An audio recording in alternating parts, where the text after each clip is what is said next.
গত ৫ জুলাই ইরানের নির্বাচনে সর্বোচ্চ নেতা আয়াতুল্লাহ আলী খামেনি সমর্থিত প্রার্থী কট্টর রক্ষণশীল সাইদ জালিলিকে হারিয়ে দেশটির নতুন প্রেসিডেন্ট নির্বাচিত হন সংস্কারপন্থী মাসুদ পেজেশকিয়ান। এতে কিছুটা হলেও স্বস্তি পেয়েছে দেশটির সাধারণ মানুষ। এরপরে বিশ্ববাসীর নজর ছিল ইরানের দিকে। সবার মনে প্রশ্ন ছিল কেমন হবে প্রেসিডেন্ট পেজেশকিয়ানের পররাষ্ট্রনীতি, দেশটি কিভাবে সামলাবে যুক্তরাষ্ট্রের চাপ।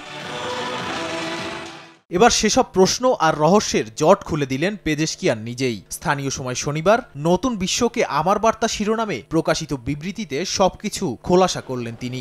যুক্তরাষ্ট্রের বোঝা উচিত চাপে ফেলে ইরানকে দিয়ে কিছু করানো যাবে না, ইরান চাপে পড়ে কিছু করে না, করবেও না বলে স্পষ্ট উল্লেখ করা হয়। বিবৃতিতে দেশটির পরমাণু নীতিও খোলাসা করেন তিনি। জানান সরকারের প্রতিরক্ষা কৌশলে পরমাণু অস্ত্র অন্তর্ভুক্ত নয়। নগদের কাছে সব গ্রাহকই প্রিয়, তাই তো সারা দেশে ক্যাশ আউট চার্জ সবচেয়ে কম।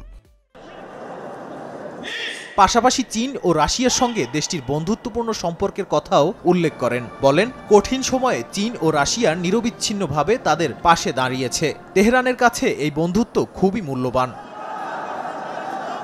এছাড়াও প্রতিবেশী দেশগুলোর সঙ্গে সম্পর্কের উন্নয়ন এবং ইউরোপীয় দেশগুলোর সঙ্গে সম্পর্ক স্থাপনের ইচ্ছাও প্রকাশ করেন মাসুদ পেজেশকিয়ান। নাদিম মারজান, সময় সংবাদ।